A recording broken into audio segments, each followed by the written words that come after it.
As a reminder, all participant lines will be in the listen-only mode, and there will be an opportunity for you to ask questions after the presentation concludes. Should you need assistance during the conference call, please signal an operator by pressing star then 0 on your touchtone phone. Please note that this conference is being recorded. I now hand the conference over to Mr. Mohit Kumar from ICICI Securities. Thank you, and over to you, sir. Thank you, Sagar. On behalf of ICICI Securities, I would like to welcome you all to the Q4FY24 earnings call of Inox Green Energy. Today, we have with us Mr. Devang Jain, Executive Director, Inox GFL Group, Mr. Kailash Tarchandani, CEO, Inox Wind, Mr. Akhil Jindal, Group CFO, Inox GFL Group, Mr. S.K. Madhusudan, CEO, Inox Green ESL, and other senior members of the management. So without much delay, I will now hand over the call to the management to start with a brief opening remark, which will be followed by Q&A. Over to you, sir, for opening comments. Thank you. Good evening, everyone. A very warm welcome to all of you to the quarter and full year ended 31st March 2024 earnings call of Inox Green Energy Services Limited. The company announced the results at its board meeting held on Friday, 3rd May 2024. The results along with the earnings presentation are available on the stock exchanges as well as on our website. Before we move ahead, let me quickly take you through the financials. During Q4 FY24, on consolidated basis, Inox Green has reported revenue of rupees 84.1 crore in Q4 FY24 versus rupees 60.5 crore in Q3 FY24. EBITDA of rupees 46.5 crore in Q4 FY24 versus rupees 23.7 crore in Q3 FY24. PAT of rupees 21.6 crore in Q4 FY24 versus rupees 0.8 crore in Q3 FY24. Machine availability for the quarter improved to 97.05%. For FY24, on consolidated basis, Inox Green has reported total income from operations, excluding trading income, of rupees 261.2 crore in FY24 versus rupees 237.5 crore in FY23. EBITDA of rupees 128.7 crore in FY24 versus rupees 97.3 crore in FY23. PAT of rupees 29.8 crore in FY24 versus loss of rupees 46.5 crore in FY23. Inox Green has achieved a major milestone by turning net cash positive as of 31st March 2024. Now, I will briefly provide an update on our business operations and outlook before we open the floor for Q&A. At the end of FY24, Inox Green's wind O&M portfolio stood at 3.3 gigawatt. Machine availability for the entire portfolio FY24 was at 96.1%, which is a significant improvement over the past year. During the year, our subsidiary iFox Wind Techniques delivered a very strong performance. Its wide-ranging capabilities resulted in yet another order win from the company in Q4, which is for the restoration of 33 WCGs from NLC India, a Navaratna PCSE. As we move on into FY25, our portfolio growth outlook through both organic and inorganic looks very strong. Today, we are primarily only two companies which offer end-to-end wind turnkey solutions in India. Being part of Inox Wind, Inox Green has huge visibility for the organic growth. We are also participating in several PSU wind O&M tenders as well as eyeing opportunities for capturing O&M fees of IPPs, which is being capitally managed today. Further, there are other OEMs who currently are only supplying equipment, which presents an opportunity for us to capture this third-party wind O&M fees. Another large area of opportunity for us is value addition services offering to our existing and new customers. Through this, we offer several services including performance improvement, restoration activities, booster installation, spare part supply, vibration monitoring, etc., just to name a few. Inox Green is strongly committed to almost doubling its O&M portfolio in revenue terms from current level to 6 gigawatts by FY26 through both organic and inorganic means. With this, we will now open the floor for Q&A. Thank you very much. Thank you very much. We will now begin the question and answer session. Anyone who wishes to ask a question may press star and 1 on their touchtone phone. If you wish to remove yourself from the question queue, you may press star and 2. Participants are requested to use handsets while asking a question.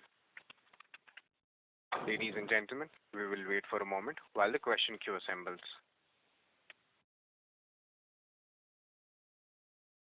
Again, if you wish to ask questions, please press star and 1. The first question is from the line of Dikshant from DB Wealth. Please go ahead.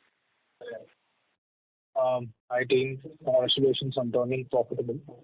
The first question really is on the... Hello, am I audible? Yes, you are. Please go ahead. Yeah, the first question is on the exceptional item that we are seeing. So can you just shed some light on this exceptional item?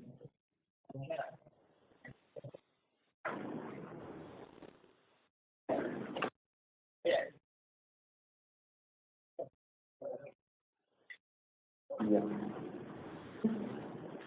So in terms of the other income which you are talking about, some of the normal operating income is classified as other income. So it is non-recurring in nature. Some are classified as other income as per the Ind AS. Further, there are certain greater written off of some greater written off which has been classified as other income. So this write-off is for the income that we were expected to receive but we have not received? Sorry, come again? Is this write-off regarding to the income that we were expecting to receive but we did not receive? Was this a trade receivable? No. So there is no write-off. This is write back. Okay. And there is no exceptional item in this company. Yeah. Okay. I mean, on the document, there is an exceptional item of 400. There is no write-off. It's a write-back. We've in fact received what we had written off. So if you look at it broadly, we've received about 10 crores, which was written off, which we've received back. If you remove that, our normal operating income would be about 34, 35 crores. So normally it would be around 35 crores. However, as you are seeing the exceptional item, there are no exceptional item or something in Inox Green. Okay. My last question here is really on now that we have turned profitable, what is the guidance for the next 1 year that we are really looking at? I mean, quarterly volatility aside, what's the larger picture? So basically, we have given a guidance for FY26. So basically, we will be doubling our capacity. That's the larger picture I want to project, because we are associated with Inox Wind with a portfolio of 2.7 gigawatt in order pipeline, as well as we are doing inorganic means. So I cannot give a very precise answer what will be in 1 year, but possibly we are giving a guidance for till FY26. We will be doubling our capacity. And I think there should be significant growth given the fact that if you just see the kind of numbers, as Mathu mentioned, what Inox is doing, all of that will flow into Inox organically for this financial year. Besides the fact that there are various value-added service contracts, for example, the 40 crore revenue service contract which we just won actually is worth about 500 megawatts of O&M revenue. So effectively, there are various niche opportunities which are picking up. So we can't put a very clear number, but if you look at what we've guided for was the fact that we should add about 1,000 megawatts when we were at about 2.7 gigawatts, such that we get to overall 5.7 to 6 gigawatts by 26. And I think we are very well positioned to be there, given our organic opportunity as well as a lot of the inorganic opportunities we are leveraging on. Mm-hmm. Just to follow up here is on the depreciation item. I see that the company is overall looking to reduce its debt. The next item really depends is our depreciation. So what's the thought process on how we control our depreciation? Of course, it's a non-cash item for us, but still want to know your thoughts.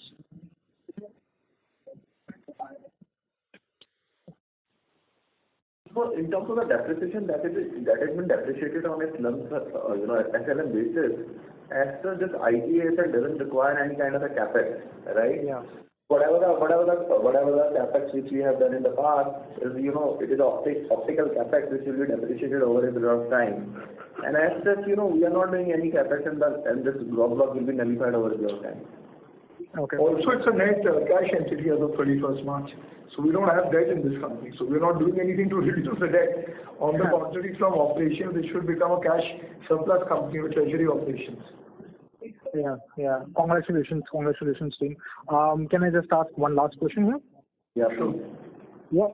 So I'm sure the promoter company would not have liked to sell their stake in the company when we needed the cash. Now that we would be cash positive, do we plan to buy back the stock that we had sold? Look, I think let's get towards achieving some of the strategic objectives we set out. I think been done has been done. I think we need to focus on the significant growth.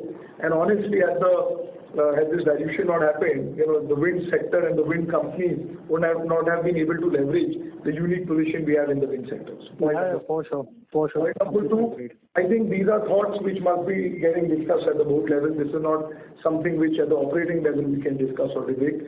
I'm sure the board is cognizant of various opportunities. We've been at the group level amongst the highest performing stocks across India. So I'm sure they'll take the right actions and steps which could enhance shareholder value as we move along the way. Okay. Thank you so much. Thank you. Thank you. The next question is from the line of Prit Nagarsheth from Wealth Advisor. Please go ahead. So just one quick question. If you can shed some light on your inorganic plans in terms of acquiring additional capacities and players out there. I mean, in prior calls, there has been some mention of that. Is there any further update or anything specific that has materialized or is in process? If you could share some light, that would be great. So we're looking at multiple opportunities. And I think beyond that, when the time is right, certainly we will make those disclosures. But we're looking at various value-added service contracts. We're looking at various players to acquire, a couple of players on the block globally as well as in India. Besides that, I don't think we can shed more light. But yes, very clearly the objective is to get to about 6 gigawatts by 26. And the larger overall vision of the company is to become a 10 gigawatt company in the next 3 to 4 years. That's what's driving us. That's what the whole team is working towards. Gotcha. Wonderful. Thank you. Thank you. Thank you.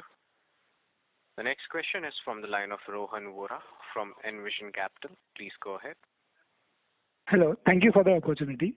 So the first question was on the other services. So for example, you've received a contract from NLC. So can you shed a little bit light on this? What kind of services are there, and what could be the revenue contribution from this services going ahead? How do you look at these? Okay. So, it was in the market news also. IPOX, which is a subsidiary of Inox Green, has won a tender from NLC, which is a PSU. So, last year we won a 5 years wind-up contract from the same company of the same fleet, okay? Out of which 33 turbines were non-operational since beginning of the contract. So it's a special add-on service contract to make them operational. So it's an additional tender they have floated. In that also, the same IPOX successfully able to win it on a e-auction basis. And the value of the contract is close to 40 crores, inclusive of taxes, and it with a pretty good margin. So this contract will be executable within 8 months period. Okay. And are there any more contracts of this kind of work that you are looking at, and what could be the percentage contribution, just ballpark numbers going forward? We can't give very specifics, but lot of public sector tenders are coming up because a lot of old age fleets tenders are coming up. So there is an enormous opportunity for us to get a good chunk of it. Understood. And just the last question on your margin guidance for the business, over the next 3-4 years when we scale up, what kind of operating leverage can one see flowing into our margins? So our EBITDA target will be 50%, and we will be confidently we are poised to achieve that. And on a scale, can we do better once the operating leverage? So look, I think as we keep moving forward, I think the team is confident of 50%. Whether we can do better, these things will keep happening. I don't think we're going to share more thought around that. And I think at these numbers, I think they're very, very competitive. We are profit leaders. And the 50% number is a very comfortable number. We could do better. We could do substantially better. Let's see as we keep moving along the way. Great. Thank you so much. Thank you. The next question is from the line of Sandeep Mukherjee from SKP Securities Limited. Please go ahead. Hello, am I audible? Yes, sir. Please. Yes, please. So, sir, actually, my question is regarding the merger of Inox Wind and Inox Wind Energy Limited. I couldn't actually get opportunity in the previous call of Inox Wind. You can take this offline. You can contact the investor relations and take this offline because this call is specific to Inox Wind. Okay, thank you. Thank you. The next question is from the line of Pradyumna Chaudhary from JM Financial. Please go ahead. Yeah, hi. So one thing was on the other income. I think you already explained it, but I did not really understand. Could you just explain what is it related to the 30 crores that we can see in Q4 other income? So so this includes actually a one-time liability return back and our income of non-recurring nature, and this is around 15 crores. This may or may not come into the coming quarters, but as of now it is there of 15 crores. So broadly out of 30 also, 15 crore rupees as Rahul has said that is a liability return back, and 15 crore rupees which is known, not in a not recurring, but that will keep on happening as Mr. Mathu has emphasized that we are providing a lot of value-added services which will keep on happening on a quarter-on-quarter basis. But you cannot time it on one particular quarter. Understood. So 15 crores is something we can assume as recurring. Of course, there can be ups and downs, but largely 15 crores. Yeah.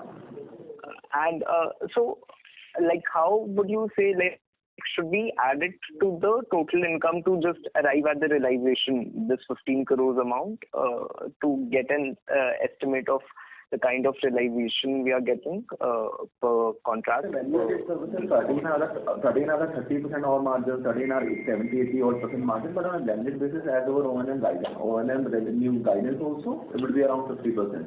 So on the all value-added services, you can assume the margin of 50% as well. No, my question was more related to the top line. Margin is fine, but how really to understand the from a revenue perspective? So in terms of revenue, the thumb rule is 8 lakh rupees per megawatt on the whatever the capacity we are doing the O&M services plus the value-added services which we are providing. Yeah. Sorry, your voice wasn't clear. What was the number you mentioned?